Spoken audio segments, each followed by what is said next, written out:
Coming up next, right here, only on the Fortminorproject channel, I'll be giving you some thoughts on Backlash, thoughts and opinions. You know what's coming up next. Oh yes, roll that damn intro.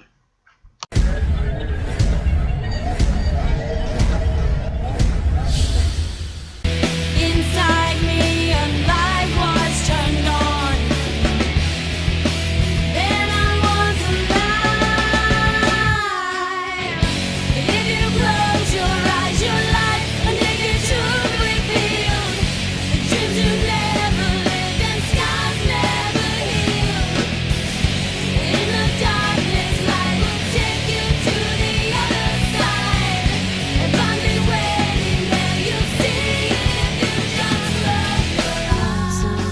close your eyes. Alright, so I'm back at it again in here for another video for you guys for today. And in here for my WWE Backlash, quick thoughts and opinions, and just gonna get right down into it. I was a little surprised too that we did have a kickoff match between Apollo Crews and Baron Corbin. That was very enjoyable, to say the very least, and I kinda don't mind actually having this as a feud between the two. I think it would be pretty dope to see, but that's neither here or there. So with that being said, just thought I'd note that off there. And what I really wanted to talk about was the main championship matches that we did get to see at Backlash, starting things off with the six-pack women's championship matchup. And yes, it was definitely something to look forward to, and definitely worth seeing in my personal opinion. So we did have none other than Becky Lynch, yes, definitely getting that SmackDown Women's Championship for the very first time. Curious to see how things are going to go now, to see who's going to be able to challenge her for the title and face her, and who's going to be her next challenger to be able to face her now for the championship. That remains to be seen, but nonetheless, seeing Becky Lynch as champion now is well worth it. So congrats to Becky Lynch on that. Then, and not in any particular order, basically getting into the rest of the tag team championship tournament, where we had the Usos taking on the Hype Bros, and the Usos advancing there, and where I thought the Usos were going to be able to get the win and be able to face American Alpha for the titles, but that wasn't the case. The Usos were able to face Heath Slater and Rhino. Of course, Chad Gable out thanks to the Usos, unfortunately, and now where we had no Jason Jordan with a new partner, just waiting things for Chad Gable. So where I thought the Usos were going to win, we had Heath Slater and Rhino getting the win, and now being the new SmackDown Tag Team Champions. I guess that's okay. I mean, I don't really care for the team far too much. I mean, it does seem nice to see Rhino have now a title, first time in years it seems like. So now we have Rhino and Heath Slater as the new tag team champions, as a matter of fact. So we'll see what happens with that. I'm sure we'll still get to see the Usos and American Alpha matchup now for the number one contender spot. That could be a chance and a possibility to be able to happen now. And now Heath Slater is a contracted superstar for SmackDown, so he can get the things that he wanted. He can get that pool and stuff. So it is what it is, if you ask me. So that part I didn't really care for, but you know, it is what it is. And we did have a change up with a matchup, basically a matchup that me and Boston Fan did see on Saturday night, but it was a no holds barred. And of course, Randy Orton dealing with injuries, so Bray was able to take advantage on that.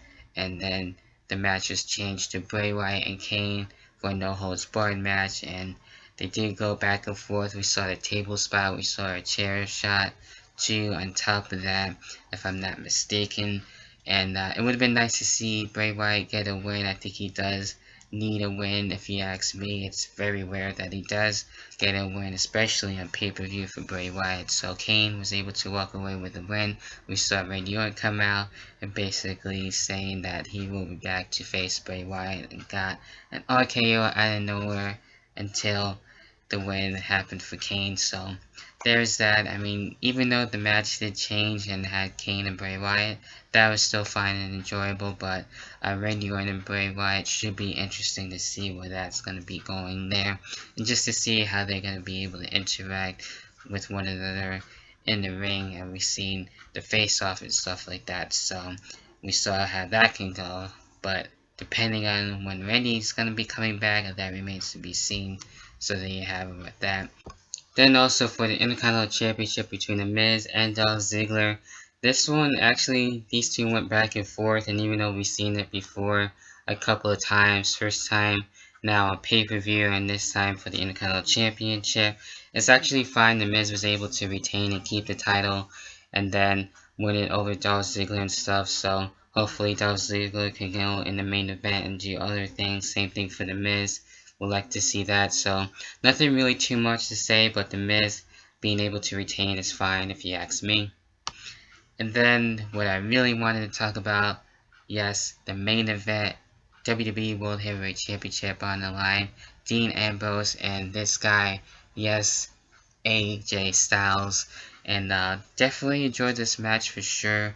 Having AJ Styles getting the win, definitely a cool moment now. You can say he's won every single major world title in any company just about. New Japan Pro Wrestling, Ring of Honor, TNA, of course, and now WWE. So it's going to be interesting to see where this is going to go. Maybe another face-off in a match between AJ and Dean, or even AJ and John Cena once he does come back, this time for the world title, like I mentioned in my predictions video with Boston fans. So there's a lot can go into this, but hopefully AJ does stay champion for maybe the rest of the fall, and then we'll see what happens with that. At least a good enough title reign, that would be cool, and that will be well worth it. And even with that moment too is definitely well deserved, well worth it, and everything else in between. So what are your thoughts on the return of Backlash? It's really cool to see it back.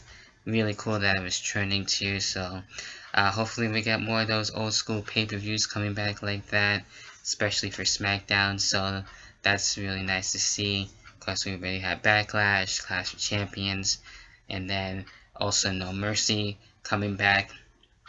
So that's just a little taste of what's coming up for the rest of the fall and everything in between. So I might do reviews like this, like quick reviews. So I'm trying to change things up.